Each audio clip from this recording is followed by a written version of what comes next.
প্রিয় দর্শক, সাধারণ মানুষের জীবনে আয়না বোধহয় দুটো, একটা হচ্ছে দেয়ালের আয়না আর একটা হচ্ছে বিবেকের আয়না। দেয়ালের আয়নাতে স্বচ্ছতা ধরা না পড়লেও বিবেকের আয়নাতে কিন্তু সবকিছু ধরা পড়ে যায়। তবে রাজনীতিবিদদের ক্ষেত্রে বোধহয় কিছুটা ব্যতিক্রম আছে। রাজনীতিবিদদের দেয়ালের আয়না না থাকলেও তাদের আয়না হচ্ছে দুটো, একটা যেমন বিবেকের আয়না আর একটা হচ্ছে জনগণের আয়না। যে রাজনৈতিক দলের জনগণের আয়না যতটা স্বচ্ছ হবে সেই রাজনৈতিক দল বোধহয় ততটাই শক্তিশালী। আমি শোভা ইসলাম, মেট্রো সাম টু দ্য পয়েন্টে সকলকে স্বাগত জানাচ্ছি। আজ আমাদের আলোচনার বিষয় আয়নায় নিজের মুখ। আমাদের সঙ্গে আলোচনায় যুক্ত হচ্ছেন দুজন অতিথি। আমাদের সঙ্গে আছেন ডক্টর আনাম এহসানুল হক মিলন, আন্তর্জাতিক সম্পর্ক বিষয়ক সম্পাদক বিএনপি, সাবেক শিক্ষা প্রতিমন্ত্রীও। আমাদের সঙ্গে আছেন Mohammad Jahangir Alam, mayor Gazipur city corporation. আমি দুজনকে মেট্রো সাম টু দ্য পয়েন্টে স্বাগত জানাচ্ছি। ডক্টর এহসানুল হক মিলন, আলোচনা বোধহয় শুরু করা যায় আপনাকে দিয়েই। আমাদের আজকে আলোচনার বিষয় আয়নায় নিজের মুখ। আমি যদি এখন আপনাকে প্রথমে প্রশ্ন করি, আয়নায় নিজের মুখ আপনারা দেখেন কিনা, সেখানে কি ছবিটা দেখা যায়, সেখানে বোধহয় আমি সত্য তথ্য পাবো না, সেই জায়গায় আমি যাচ্ছি না। আমি প্রথমে জানতে চাচ্ছি, আজকে আওয়ামী লীগের সাধারণ সম্পাদক ওবায়দুল কাদের বলেছেন এই যে সকাল থেকে রাত পর্যন্ত বিএনপি বলতে থাকে সরকারের সমালোচনা, সরকারকে গালি দেন, সরকারকে বিভিন্ন দিক দিয়ে আপনারা অপবাদ দিচ্ছেন। এই যে অপবাদ দেওয়া, এবং তিনি বলেছেন যে এত অপবাদ দিচ্ছে বিএনপিকে কখনো নিজের চেহারাটা তাদের আয়নায় দেখেছে, এবং সেই যে আপনারা সরকারকে সকাল থেকে রাত পর্যন্ত গালি দিয়ে যাচ্ছেন, এটা কি বিএনপির প্রতিহিংসার বিবেকের আয়না নাকি জনগণের আয়না হয়েই গালি দেন? এত সুন্দর একটি টপিকস আপনি এনেছেন, আয়নাতে বিবেক। হ্যাঁ, আমার প্রশ্নের প্রথমেই থাকবে ওবায়দুল কাদেরের প্রতি। আমার তো সুস্পষ্ট খেয়াল রয়েছে 1/11-এর সময় উনি যখন কারাগারে ছিলেন তখন তিনি কি বলেছিলেন। তিনি তখন আয়নার সামনে দাঁড়িয়ে কেঁদে কেঁদে কি বলেছিলেন, আজকে তিনি কি বলছেন।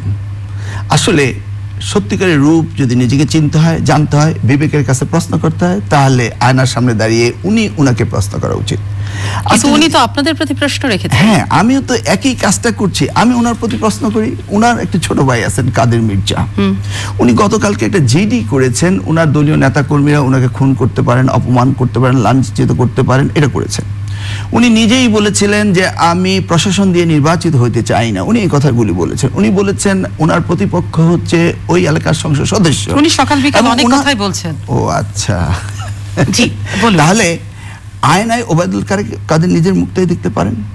আজকে ওবায়দুল কাদের কি একবারও দেখেছেন আয়নায় দাঁড়িয়ে নিজেকে জিজ্ঞেস করেছেন আজ গণতন্ত্র কোথায়, ন্যায় বিচার কোথায়? এটা কি উনি কখনো জিজ্ঞেস করেছেন? কখনো জিজ্ঞেস করেননি। আমার সুস্পষ্ট খেয়াল আছে 1996 সালে যখন আমি কোচে এসেছিলাম নির্বাচন করতে, 7ম জাতীয় সংসদ নির্বাচনে, 12 জুনের নির্বাচনে, সেই রাত্রে আমার একমাত্র শ্যালককে তারা পিটিয়ে মৃতপ্রায় করলো। তারপরে 12 জুনের নির্বাচনের পর রাত্রেবেলা ঘোষণা হলো আমি 1056 ভোটে এগিয়ে আছি, 6টি সেন্টারকে বন্ধ করে দেওয়া হলো। আওয়ামী লীগের ইনকামবেন্ট এমপি মুনতাসির রহমানের একটু এই কারণে আপনি ব্যক্তি ওবায়দুল কাদেরের কথা বলছেন, কিন্তু আজকে কিন্তু ব্যক্তি ওবায়দুল কাদেরের আপনাকে কিংবা ব্যক্তিকে আয়নায় চেহারাতে দেখতে বলেনি, বিএনপিকে দেখতে বলেছেন। আপনি কিন্তু বারবারই বলছেন ব্যক্তি ওবায়দুল কাদেরকে দেখতে। না, আমি সেটা বলছি না। শুনুন, চ্যারিটি বিগিনস এট হোম, তাই নয় কি? আপনার এই দর্শন, ফিলোসফি, আপনার যে সুন্দর চেহারাটা, আপনি এই জিনিস তো নিজের বাড়ি থেকে শুরু হতে হবে। উনি নিজেকে আগে ঠিক মতো পরিচিত করবেন, তারপরে অন্যকে উপদেশ দিবেন। ঘর ঠিক তো অন্য ঠিক। আমি আসবো আপনার কাছে। আমি একটু জাহাঙ্গীর সাহেবের কাছে যেতে চাই। জাহাঙ্গীর আলম, আমি আপনার কাছে যে বিষয়টা জানতে চাই, ওই যে আয়নাতে নিজের মুখ, আপনার কাছে আমি জানতে চাইবো না আপনার আয়নাতে আপনি চেহারা কি দেখা যায়, কিন্তু যেটা জানতে চাইবো সবচেয়ে বড় কথা, সকাল থেকে রাত পর্যন্ত সরকার বিভিন্ন উন্নয়ন করে যাচ্ছে, সবকিছু আপনারা করছেন, নিজের এলাকায় করছেন, সারা দেশ জুড়ে একটা রেনোভেশন হচ্ছে, ডেভেলপমেন্ট হচ্ছে, কিন্তু বিরোধী পক্ষ বারবারই বলছে আপনারা কিছু করছেন না। সকাল থেকে রাত পর্যন্ত আপনারা বিরোধী পক্ষের গালি খাচ্ছেন, বিভিন্ন অপবাদ এবং সমালোচনা শুনতে হচ্ছে। এত কিছুর পরও আসলে সরকারের গোড়ায় গলতটা কোথায়, যে বিরোধী পক্ষগুলো কিংবা কিছু জনগণ এগুলো চোখে দেখছে না? আয়না তো হচ্ছে একটা, যেটা আমাদের আর্টিফিশিয়ালি দেখা হয়, এটা হচ্ছে একটা, আরেকটা হচ্ছে বিবেকের আয়না। আমি মনে করি মানুষের বিবেকের আয়নাটা পরিষ্কার থাকা প্রয়োজন, এবং যেটা আমাদের যেটা নিয়ে আয়নার নিয়ে বলা হয় যে বা রাজনীতি ব্যক্তিরা বলেছে এবং আমাদের পার্টির সাধারণ সম্পাদক ওবায়দুল কাদের বলেছে, নিশ্চয়ই এই বলার মধ্যে একটা কাহিনী আছে। কাহিনী হচ্ছে যেটা আমাদের অপোজিট পার্টি, তারা বলছেন গণতন্ত্র কোথাও নাই। পূর্বে যে অবস্থা ছিল, যদি তাদের সেই সরকারের সময়গুলো, যদি দিনগুলো, মাস বা বছরগুলো ব্যাখ্যা করা হয়, তাহলে কিন্তু সেখানে জানা যাবে কোনগুলো ভুল ছিল, কোনগুলো অন্যায় ছিল। সেটা আমি বলছি না। আমি বলছি এখন যেটা সরকার যে উন্নয়ন করছে এবং মানুষের যেটা কাজের জন্য যেটা কাজ হচ্ছে, সেটা নিয়ে না নিয়ে সরকারি বিরোধী দল তার প্রত্যেকটি কাজেই সমালোচনা করছে। এই সমালোচনার মধ্যে একটা জিনিস হচ্ছে তাদের যে পার্টি, এই পার্টিটা আজকে কিন্তু অনেকটুকু দুর্বলের মধ্যে চলে আসছে। গণতন্ত্রের জন্য কিন্তু এটা খুব একটা ভালো কিছু না। এবং আমাদের পার্টির সাধারণ সম্পাদক জিনিসটা ব্যাখ্যা দিয়েই বলেছে, পুরো পার্টিকেই বলেছে, বলে আপনারা এটা নিজের আয়নায় নিজের চেহারাটা দেখেন, তাহলে কিন্তু পূর্বের ইতিহাসটা কিন্তু সামনের মধ্যে আসবে। এখন কিছু ছোটখাটো ভুল ত্রুটি থাকতে পারে, সমালোচনা থাকে, যেহেতু আমাদের কাদের বাইরে নিয়ে যেটা তাদের পরিবার নিয়ে যে কথা বললো, আমি মনে করি গত বিএনপির আমলে যেটা ছিল, তাদের যে একজন রাষ্ট্রপতি ছিল, রাষ্ট্রপতিও কিন্তু তাদের নিজ পার্টি থেকে কিন্তু সরে যেতে হয়েছে এবং তাদের অনেক সিনিয়র এমপি মন্ত্রীরা কিন্তু তারা পদত্যাগ করে কিন্তু ওই সময় চলে গিয়েছিল। সেই জন্য এগুলো পার্টির মধ্যে বা সরকারের মধ্যে চলমান প্রক্রিয়া, কিন্তু যেটা বাস্তবমুখী সেটাই আমরা বিশ্বাস করব। কেউ যদি এলোপাথারি ভাবে কিছু বলে, এটা তার ব্যক্তির লায়াবিলিটিস, এটা কিন্তু দল বা সরকারের হতে পারে না। আমি একটু আপনাকে থামাচ্ছি। আমি হোসানুল হক মিলন আপনার কাছে যেতে চাই যে বিষয়টা, যে আপনারা সরকারের ডেভেলপমেন্ট আসলে চোখে দেখেন না, এক চোখা হয়ে গেছেন, শুধু সকাল থেকে রাত পর্যন্ত বকাবাজি করতেই হবে। বিএনপি সরকার এবং সাংবিধানিক প্রতিষ্ঠানের বিরুদ্ধে অপপ্রচার গুজব তৈরি করছেন, এটা আওয়ামী লীগের অভিযোগ। এবং এই সব গুজব অপপ্রচার দিয়ে কি ক্ষমতার চেয়ারটাতে যাওয়া যায় মিলন? আপনি কি করে এটা গুজব বললেন? আমি বলছি না, সরকার এবং আওয়ামী লীগ বলছে। আপনি উন্নয়নের কথা বলছেন, পদ্মা ব্রিজের কাজ শুরু হলো 10,000 কোটি টাকা দিয়ে, এখন শেষ হতে 50,000 কোটি টাকা শেষ হওয়ার কথা, 5 বছরে শেষ হচ্ছে, এই 3 টার্মে এসে শেষ হচ্ছে, তাই না? এখনো বলছে 91% কাজ হচ্ছে, আগামীকাল বলে 92% কাজ হচ্ছে।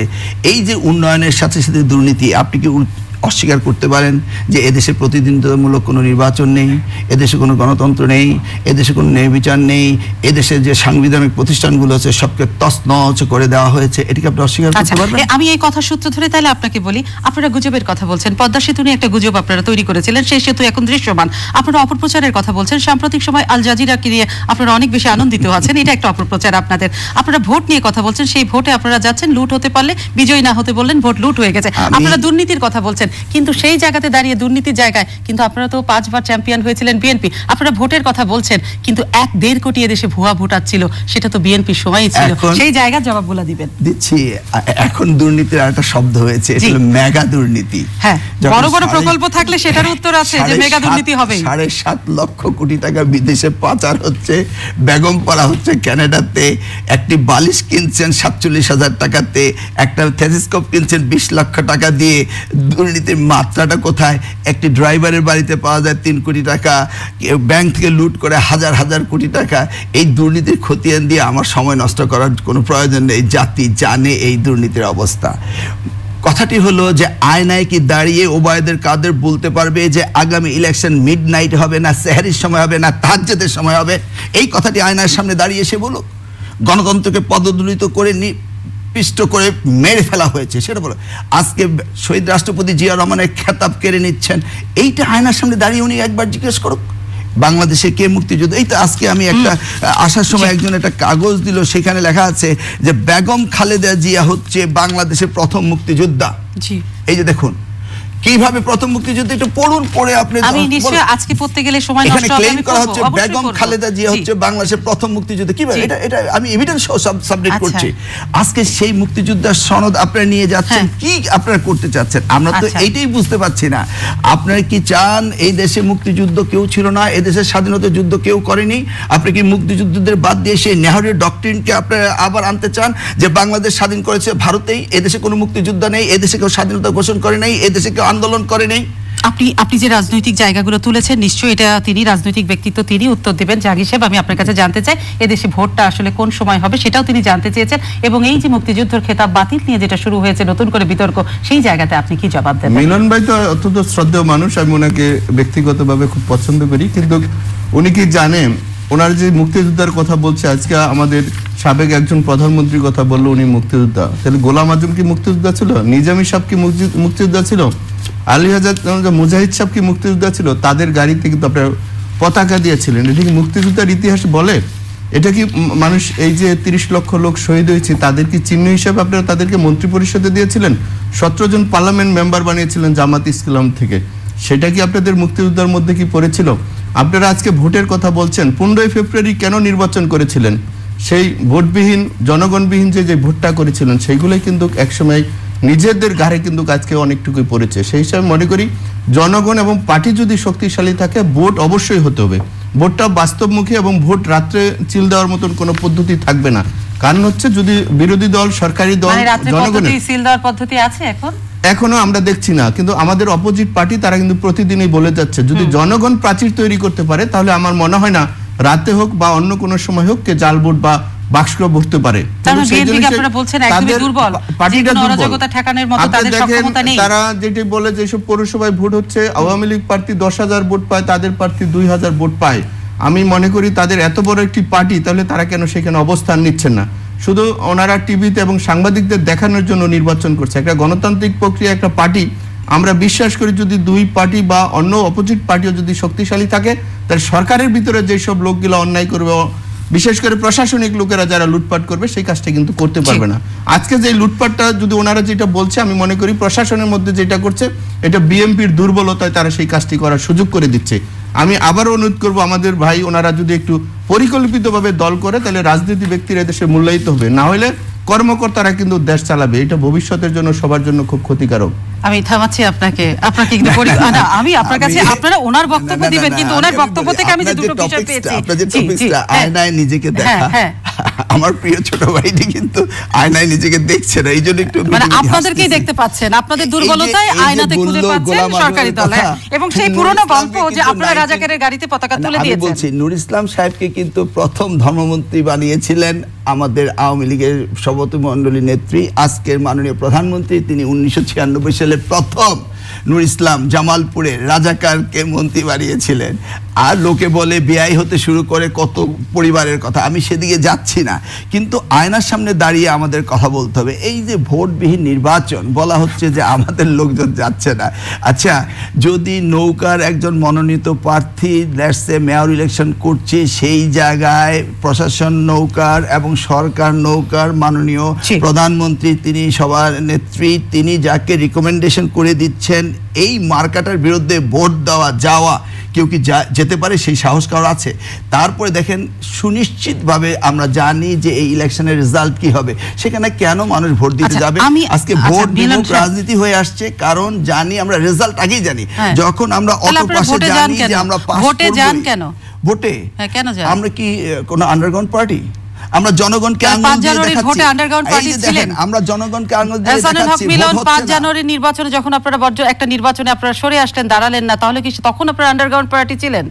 আমরা কখনো আন্ডারগ্রাউন্ড, তখন আমরা প্রতিবাদ করে সরে আসছি। তারা 153টা আসনে বিনা ভোটে নির্বাচিত হয়েছে, ঐতিহাসিকভাবে তারা এই কাজটি করতে পারে না।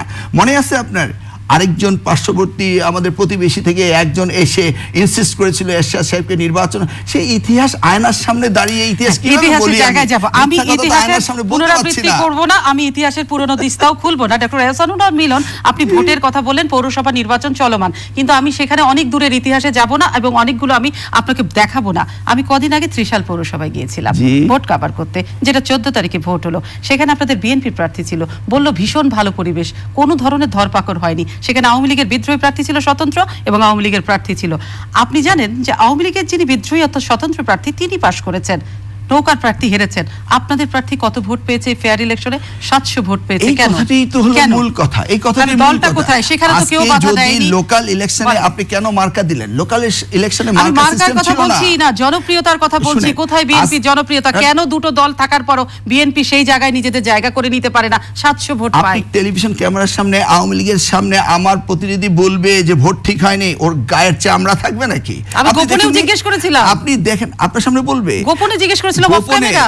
আপনাকে চিনে প্রতিদিন টেলিভিশন দেখে আপনি কিভাবে অন্য পক্ষ নেন? আমি কোনো পক্ষ নিই না মিলন, আমি সব পাওয়ার জন্য এই চেয়ার সবার। জি বলুন। ধন্যবাদ। আমি বলছি যে এই যে আমাদের doctor Khondokar Mosharraf Hossain sir press ক্লাবের সামনে একটা ছোট্ট মিটিং করছিল। আচ্ছা দেখেছেন আপনি টেলিভিশন? আমি নিজে দেখলাম, চ্যানেলে ভালো কভার করেছে কিভাবে পুলিশ এসে পেটুয়া বাহিনী এসে আক্রান্ত করলো। আপনি বলুন এটা কেন করতে হবে? আমি জাহাঙ্গীর আলমের কাছে যেতে চাই। জাহাঙ্গীর আলম, তার মানে উনি বারবারই বুঝাতে চাচ্ছেন যে সরকারি বাহিনী দিয়ে, নির্বাচন কমিশনকে আপনারা হাতিয়ার হিসাবে দিয়ে, প্রশাসনকে দিয়ে আপনারা ভোট জালিয়াতি করে ক্ষমতায় বসে আছেন। আসলে কি আপনাদের জনগণ ক্ষমতার অংশ না? এটা তো বাস্তবই দেখছেন, প্রত্যেকটা ভোট হচ্ছে আপনারা ইউনিয়ন পরিষদে, পৌরসভায়, উপজেলা, জেলা পরিষদ, পার্লামেন্ট নির্বাচন। আমি আমার বড় ভাইকে বলতে চাই, কখনো কোনো দেশে পৃথিবীর কোনো ইতিহাসে আছে বিরোধী দলকে পুলিশ বাস্ক করে দেয়? ওনারা কি চেয়েছে ঘরে শুয়ে থাকবে আর আন্দোলন করবে ঘরে মোবাইলে বসে বসে, আর পুলিশ ওনাদের পক্ষে নিয়ে মিছিল করে দিবে এবং বাস্ক ভরে ভোট দিবে?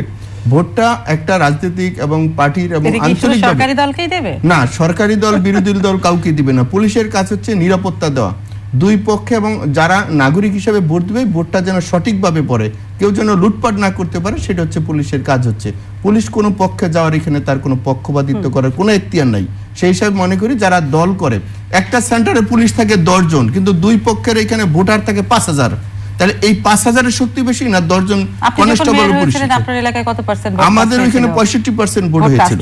হয়েছে না 65%? আপনার ভোট নিয়ে তো অভিযোগ আছে যে প্রশাসন এবং পুলিশ দিয়ে বললাম না, আগে বলছেন যেটা সরকারি দল বিরোধী দল, এটা আঞ্চলিকভাবে গদবাবা কথা বলে যায়, এটা কোনোভাবে ঠিক না। আমার এখানে তার 10 জন বিএমপির কাউন্সিলর পাস করেছে, যারা প্রত্যেকেই এখন থানা বিএমপির সেক্রেটারি বা সভাপতির দায়িত্ব পালন করছে। তাহলে তারা কিভাবে জয়লাভ করলো? তারা তো অনেক জায়গায় ডাবল ভোটও পেয়েছে। আবার দেখা যায় বিএমপির যারা নগর বিএমপির নেতা আছে তারাও ভোটে ফেল করছে। ভোটটা হচ্ছে এলাকার মানুষের সাথে সম্পর্ক তৈরি করতে হবে। কিন্তু আমি সেই জন্যই বলছি, রাজনৈতিক দল যদি তাদের সঠিকভাবে কর্মীকে মূল্যায়ন করা হয়, দেখা যায় তাদের এখানে রাজনীতির দল করে একজনে, লন্ডনতে তারা কমিটি বানিয়ে দেয় আরেকজনকে। যারা এখানে নির্যাতিত হচ্ছে তাদেরকে অনেক সময় নমিশনই দেয় না। সেই ভুলগুলো কিন্তু তাদের শুধরাইতে হবে, না হলে গণতন্ত্রের জন্য ধাক্কা হবে। সেই আয়নাতে কোনো দলই নিজের চেহারা দেখছে না, অন্যের চেহারাই দেখছে। আপনাদের কমিটি হয় লন্ডন থেকে, দল চলে লন্ডন থেকে, এই প্রশ্নগুলো উঠে আসবে। জি বলেন। এবং আপনি তো বললেই বলবেন আমি কোন পক্ষ। আমি খুব পছন্দ করি তাই, কিন্তু তাহলে তো আপনারা দুজন এক পক্ষ, তাহলে আমাকে কেন বলছেন আমি এক পক্ষ?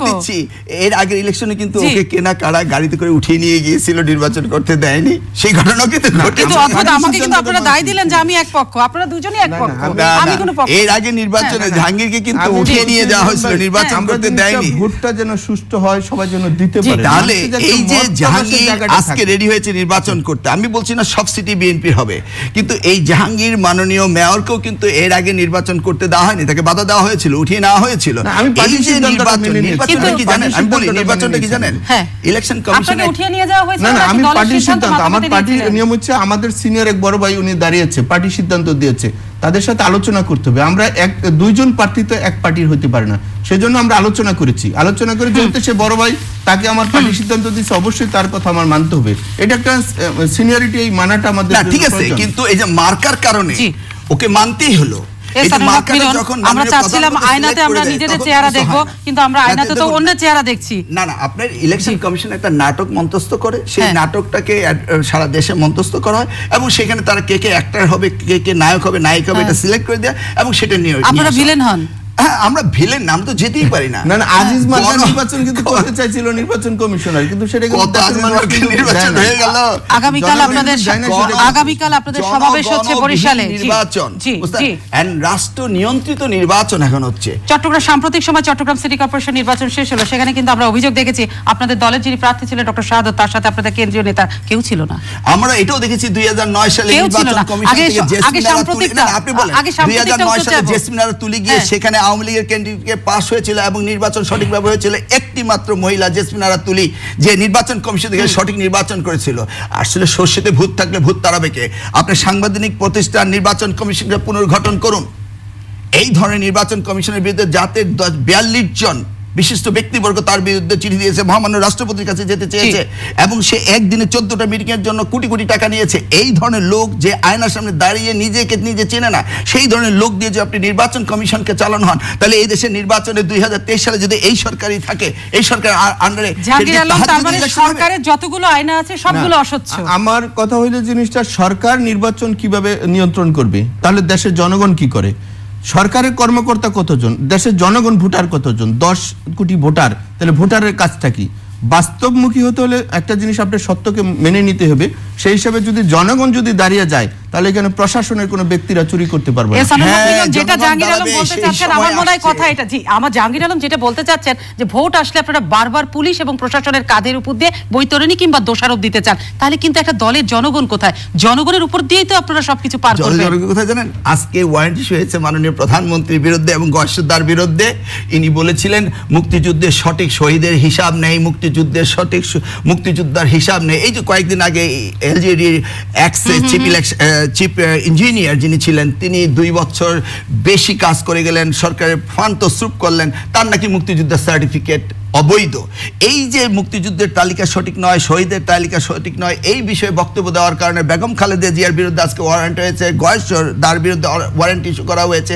এইভাবে যদি আপনি নিয়ন্ত্রিত একটি রাষ্ট্র পরিচালনা করেন, গণতন্ত্রবিদ একটি রাষ্ট্র পরিচালনা করেন, এক্সিকিউটিভ এবং লেজিসলেটরকে আপনাদের অধীনস্থ করে একটি রাষ্ট্র যদি পরিচালনা করেন, সেই ক্ষেত্রে আপনি কিভাবে সুশাসন আশা করবেন, কিভাবে গণতন্ত্র আশা করবেন? এই গণতন্ত্র সেই গণতন্ত্র নয়। এই জনগণ বলছে আপনারা অপেক্ষায় বসে আছেন বিদেশি ষড়যন্ত্রে, সেটাও কি ঠিক? বিদেশি ষড়যন্ত্র এটা আবার কি বললেন? আমরা তো দেখেছি আল জাজিরা কি বলছে। আপনি তো কিছুক্ষণ আগে বললেন আমরা নাকি আল জাজিরাকে ইনসিস্ট করেছি, সরকার বলছে সেই জায়গাটা আপনি বলেছেন বিরোধী দল। আচ্ছা, কাতারের the largest and biggest airport in the world, highest liquid gas in the world, highest liquid money in the world, তাদের 9টি বিষয় দ্যাট হাইয়েস্ট। আপনি জিএসসির সাথে যে সম্পর্ক বিচ্ছিন্ন হয়েছিল আরবের সাথে কাতারে, সেটাকে যুদ্ধ করে তারা টিকে গিয়েছে। আপনি মনে করেন আল জাজিরায় আমরা এখানে টাকা দিয়ে এই সমস্ত নিউজ করাচ্ছি? নিউজের সত্যতা মিথ্যাটা নিয়ে চ্যালেঞ্জ করা হোক। বিটিআরসি এটাকে বন্ধ করে দিতে পারে। কালকে সেনাবাহিনী প্রধান বলেছেন আল জাজিরা তারা কথা বলুন, আল জাজিরার খবর আমাদের বিএনপি কে তো এটা দোষ দিতে পারেন না। আমি তো অবশ্যই বলছি না ডক্টর মিলন, আমি বলছি না এটা সরকারি দলের ভাষ্য, সেটা আপনাদেরকে জানালাম এবং এটা নিশ্চয়ই আপনারা শুনছেন। জাহাঙ্গীর আলম, আপনি আল জাজিরা নিয়ে কিছু নিশ্চয়ই বলবেন। আপনি আল জাজিরা নিয়ে আমার কথা হলো বাংলাদেশের মানুষের প্রত্যেকের চোখের সামনে কিন্তু আয়না আছে, বাংলাদেশের মানুষই জানবে কোনটা ভালো মন্দ। সেটা আমেরিকা বা আল জাজিরা বা অন্য কিছু সেটা বললেই কিন্তু সেটা রাইট হবে না। আমাদের দেশের মানুষের কিন্তু বিবেক বুদ্ধি আছে, মানুষের মধ্যে এখানে মেধা শক্তি আছে। সেই হিসাবে আমি মনে করি আমাদের দেশে এখন অনেক টিভি চ্যানেল আছে, এখন সবার হাতে মোবাইল আছে, সবার হাতে কিন্তু ক্যামেরা আছে। এখানে কিন্তু মিথ্যা বা লুকাচুরি করার কিছু নেই। যেভাবে মাননীয় প্রধানমন্ত্রী দেশ চালাচ্ছে, আপনারাও দেশ পরিচালনা করেছেন, আপনাদেরও দায়িত্ব ছিল নির্বাচন কমিশনে যদি কিছু ভুল থাকে সেটা সংশোধন করা।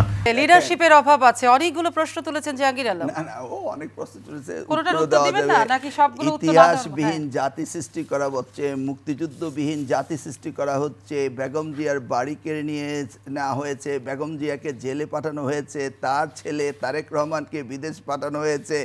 এখন কি আর বাকি আছে? অত্যাচার স্টিম রোলারের, বেগম জিয়াকে জেলে, তারেক রহমান বিদেশে, বাড়ি কেড়ে নিয়েছে। এখন শুধু একটাই আছে, ওই যে একটা মাজার আছে না যেখানে জিয়া ফোবিয়া, যেখান থেকে জিয়া মধ্যরাতে উঠে আসে, যে জন্য সবাই ভয় পায়, সেই জিয়ার কবরটা সরানো বাকি আছে। এই যে তখন নির্বাচন সম্পর্কে তাহলে কি নিয়ে সামনে এগোবেন? না না, আমাদের সবকিছু আছে। এই যে বলছেন কিছু নেই, না না, আমি বলছি যে আমাদের সব আমি একটু বলে দেই, মিলন ভাইরা কিন্তু জেল খেটেছে, তারা কিন্তু দেশে আছে। আমাদের রাষ্ট্র যিনি এই রাষ্ট্র নায়ক ছিল, আমাদের জাতির পিতা বঙ্গবন্ধু কিন্তু 14 বছর কারাবরণ করেছেন। মাননীয় প্রধানমন্ত্রী কিন্তু 2 বছর জেল খেটেছেন। আমাদের বিরোধী দলীয় নেত্রী কিন্তু জেল খেটেছেন। যারা দেশ পরিচালনা করে দেশপ্রেমিকের মানুষের মধ্যে কিন্তু সেটা অনেক সময় জেল বা হতে পারে। আমি নিজেও খেটেছি। কিন্তু আমাদের দেশে যে ওনাদের পার্টির যে ভারপ্রাপ্ত চেয়ারম্যান আছে, উনি কেন দেশের বাইরে রইল? যদি সংগ্রামই চালাতে চায়, যদি পার্টির জন্য কিছু করতে চায়, দেশের জন্য কিছু করতে চায়, জবাব তো নিশ্চয়ই দিবেন। যিনি দলের কাণ্ডারি কেন দেশের বাইরে আছে, তাহলে দল চলছে চালাচ্ছে কারা? যেই সময়টি আসলে জাহাঙ্গীর খুব সুন্দর প্রশ্ন, যেই সময়টি আমাদের তারেক রহমান দেশে বিদেশ গিয়েছিলেন, সেই সময়টি কিন্তু আজকের মাননীয় প্রধানমন্ত্রী শেখ হাসিনা বাইরে চলে গিয়েছিলেন। বুঝতে পেরেছেন তো? মনে আছে তো নিশ্চয়ই? তো দেশে কি কারণে গিয়েছিলেন এবং ফিরে আসলেন কি কারণে, এটা কিন্তু জাতি সুস্পষ্টভাবে জানে। আপনি যদি একই প্রশ্ন করেন, আমি তো প্রশ্ন করতে পারি, 111-এর ফখরুদ্দিন মঈনুদ্দিন সরকার বেগম জিয়ার বিরুদ্ধে মামলা করেছে, আজকের মাননীয় প্রধানমন্ত্রীর বিরুদ্ধে মামলা করেছে। আজকে মাননীয় প্রধানমন্ত্রী প্রত্যেকটি মামলা খারিজ হয়ে গেল, বেগম জিয়ার একটি মামলাও খারিজ হলো না। এগুলি তো আয়নার সামনে দাঁড়িয়ে বলতে হবে। আপনি দেখুন, এই গভর্নমেন্টে কিন্তু আওয়ামী লীগের ফসল, আজকের প্রধানমন্ত্রীর ফসল, এবং 1994 সালে আন্দোলনের ফসল, 91 থেকে 96 তে 2008 থেকে 2014 দেখেন ক্রমান্বয়ে নির্বাচন ধ্বংস হয়ে গেছে। কি কারণে? কেয়ারটেকার কনসেপ্টই নেই। এই কেয়ারটেকার কনসেপ্টটি কে করলো? আজকে যদি ওনারা মনেই করেন যে বিএনপি নির্বাচন করতে পারছে, তাহলে let's come back to the caretaker concept. আপনাকে আয়নার সামনে দাঁড়িয়ে সেটা তো আন্দোলন করে আনতে হবে। রাজনৈতিক দলকে আন্দোলন করে যে কোনো ফসল ঘরে আনতে হয়। বিনা আন্দোলনে ফসল কি ঘরে ওঠে? কৃষক তো তার জমিতে খাটে, তারপরে তো ধান আসে গলায়। আমি বলছি, আয়নার সামনে দাঁড়িয়ে মাননীয় প্রধানমন্ত্রী বলবে যে কেয়ারটেকার কনসেপ্ট ভালো ছিল, এখন দেখছি নির্বাচন খারাপ হয়ে যাচ্ছে, will go back to the caretaker concept. এটা মাননীয় প্রধানমন্ত্রী আয়নার সামনে দাঁড়িয়ে বলবেন। আমরা সেটা শুনতে চাই। আমরা উনাকে লিডারশিপ দিয়েছি, উনি গণতন্ত্র ফিরিয়ে দিক, উনি সুশাসন ফিরিয়ে দিক। তার মানে আমি হাসানুল্লাহ মিলন, রাজনৈতিক কৌশলে বারবারই আওয়ামী লীগের কাছে আপনারা বারবার ধরাশায়ী হচ্ছে। রাজনৈতিক কৌশলে আপনারা বারবার জিরো।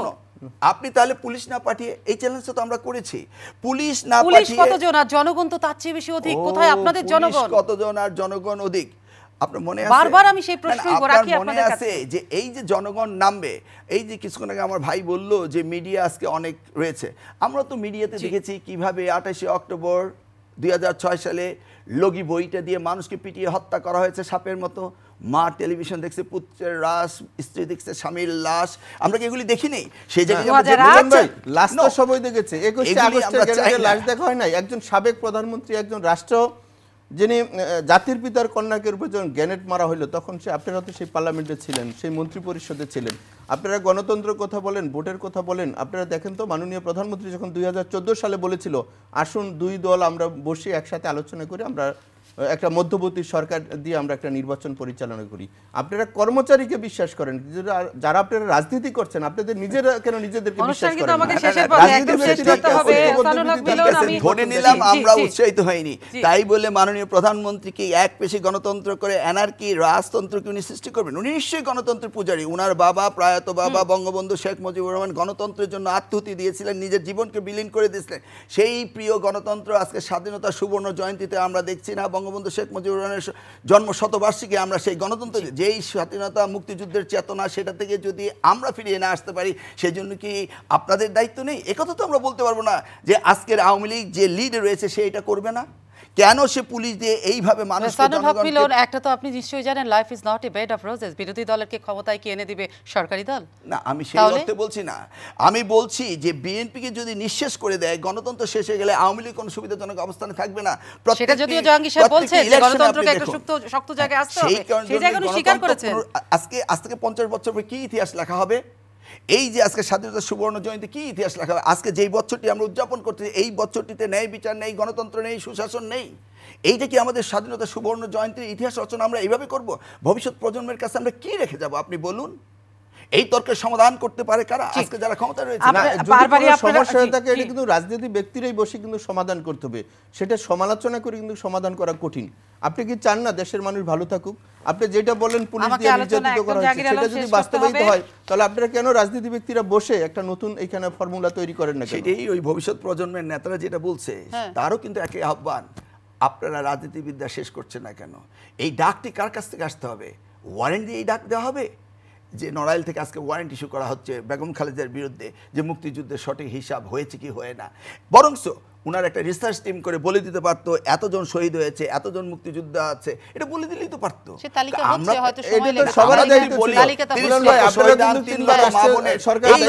কেন আমরা করছি না? ক্ষমতায় যখন আপনারা ছিলেন তার তালিকাও তো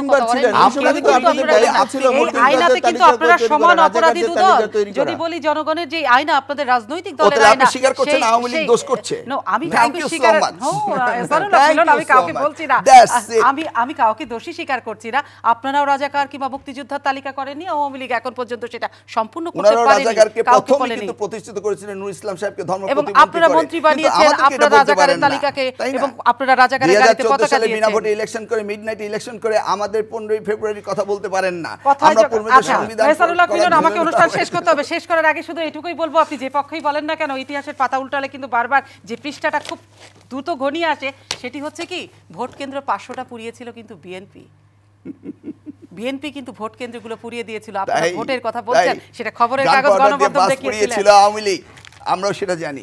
আপনি কিছু বলবেন, আমাকে অনুষ্ঠান শেষ করতে হবে। আমি আপনাদেরকে ইতিহাসটা মনে করিয়ে দিলাম দুদলকে। আমি নতুন প্রজন্মের মানুষ, উনি আমার অত্যন্ত সিনিয়র মানুষ। আমি একটি কথাই বলবো, দেশের স্বার্থে, নাগরিকদের স্বার্থে মাননীয় প্রধানমন্ত্রী যেভাবে দেশ পরিচালনা করছে, ওনাকে সহযোগিতা করি। যদি কোথাও নির্বাচনী নিয়মের মধ্যে ভুল ত্রুটি থাকে তাহলে সেটা বসে আলোচনার মাধ্যমে সেটা সমাধান করে গণতান্ত্রিক প্রক্রিয়ায় রাজনৈতিক দলগুলো টিকিয়ে রাখে। যারা স্বাধীনতার পক্ষের শক্তি, মুক্তিযুদ্ধের পক্ষের শক্তি, তাদেরকে নিয়ে রাজনীতির দল যদি এখানে গুছানো হয়, যারা কাজ করতে পারবে তাদেরকে সহযোগিতা করা উচিত, যারা করতে পারবে না তাদেরকে বাদ দিয়ে নতুন কিছু চিন্তা করা উচিত। সেই হিসাবে আমি মনে করি আমাদের একজন গার্জিয়ান আছে মাননীয় প্রধানমন্ত্রী, উনি যে দিক নির্দেশনা দিয়েছে উন্নয়নের স্বার্থে, আমাদের সবাইকে সহযোগিতা করা প্রয়োজন। অসংখ্য ধন্যবাদ জাহাঙ্গীর আলম আপনাকে, ওসানুল হক মিলন আপনাকে ধন্যবাদ জানাচ্ছি। দর্শক শুধু এটুকু বলবো, আমরা আয়নাতে দুজন রাজনৈতিক দলের দুজনেরই চরিত্র এবং চেহারা দেখতে চেয়েছিলাম, কিন্তু তারা কিন্তু নিজেদের চেহারা চরিত্র কেউই দেখাননি, তারা উল্টো অপরের চেহারাই দেখিয়ে দিলেন। সমাধান কতটুকু হলো আমরা জানি না, সমাধান আপনারাই খুঁজে নেবেন। জনগণই হচ্ছে সবচেয়ে বড় আয়না।